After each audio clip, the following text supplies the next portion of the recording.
Good morning, children.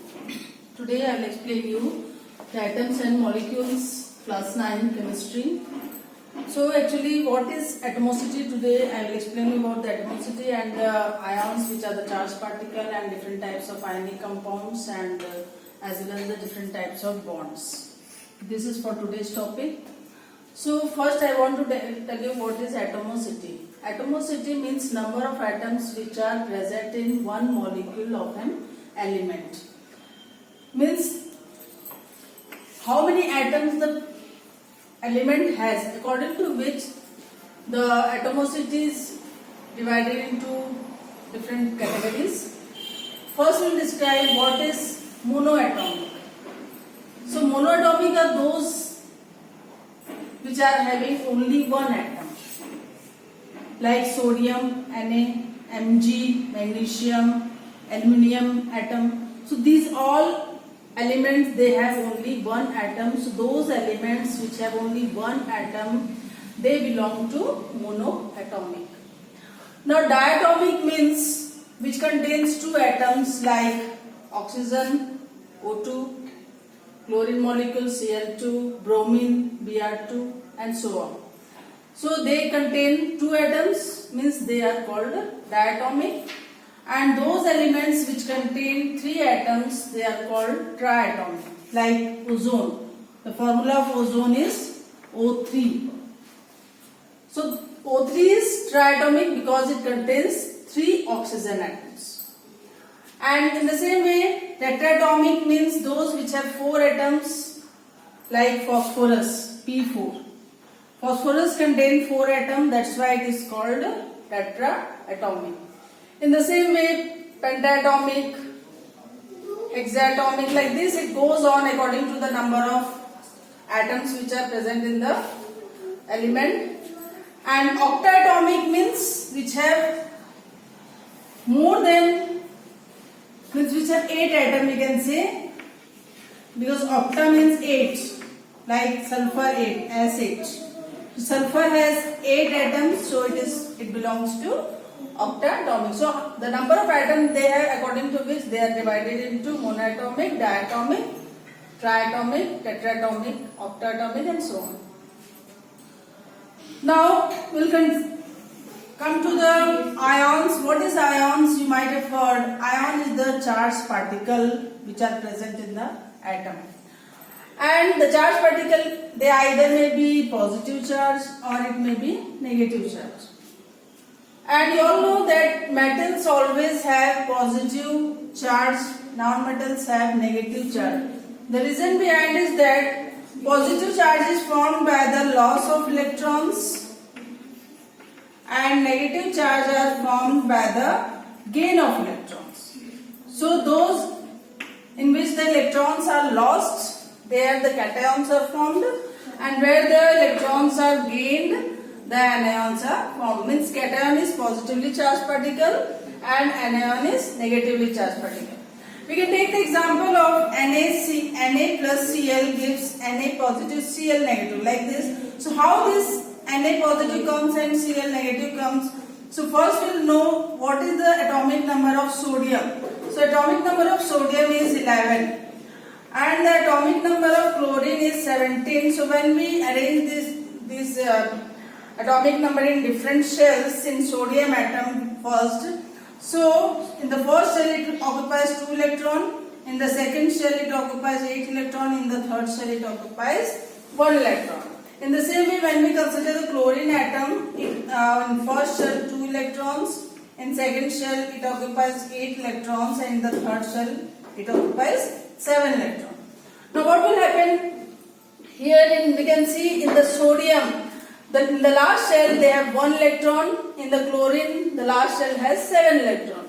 So what it will be, the 1 electron which is present in the sodium atom last shell, it will be transferred to the chlorine atom, and from here the 1 electron gets transferred, and here instead of 7 the last shell becomes 8 electrons.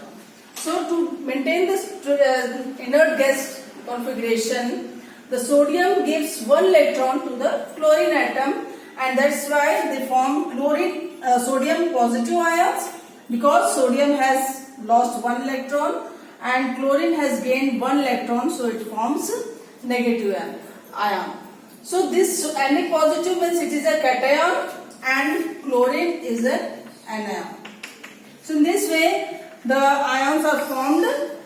So metals always lose electron, you should remember, and non-metals always gain electron. That's why metals always have positive ion and non-metal always have negative ion.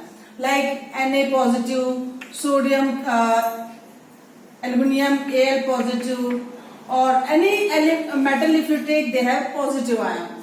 But those non-metal like oxygen, nitrogen, they all forms negative ions because they are non-metal, because they gain electrons and metal lose electron. So here I have written the example of different positive ions and negative ions. Positive ions like Na positive, K positive, NH4 positive, Ca2 positive, copper 2 positive. This I will explain how the only in some it is only plus sign is there. In some it is 2 positive ion is there. That I will explain when you understand what is valency.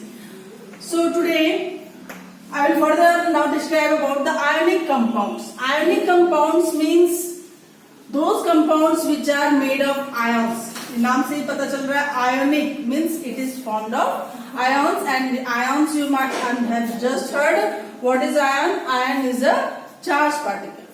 So when these ions, either it may be cation or anion, when they are held together by a strong electrostatic force of attraction, so then only the ionic compounds are formed. And now what is this force of attraction? Means these are the bonds which hold the two ions together. So there are two types of bonds here I have written. First one is the ionic bond and second is the covalent bond.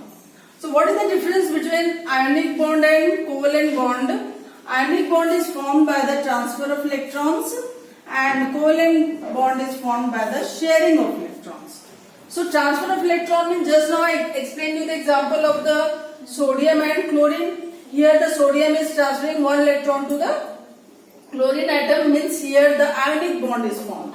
So that's why the compound which is formed here will be ionic compound. So those compounds which are formed by the ionic bond, they are called ionic compounds, and those compounds which are formed by sharing of electrons or the covalent bond, they are called covalent compounds. So how the sharing of electron takes place? Like if we take two chlorine atom, so when both the chlorine atom combine together, so here the electrons, they are shared between the two chlorine atoms to form the chlorine molecule. So here the covalent bond which are combining two chlorine atoms together, and the compounds which are formed by the covalent bond, it is called covalent compound. So some example of ionic compounds are like NaCl, KCl, potassium chloride, ammonium chloride, NH4Cl, magnesium chloride, MgCl2. So these are the compounds which are formed by the ionic bond. Here the sodium will lose electron to the chlorine atom. In potassium chloride, potassium will lose electron to the chlorine atom. Here in the same way, means here either the transfer of electron takes place from metal to the non-metal. So that's for today's class. Tomorrow I will discuss about the formula unit mass, how to derive, and also how to derive the chemical formula of the different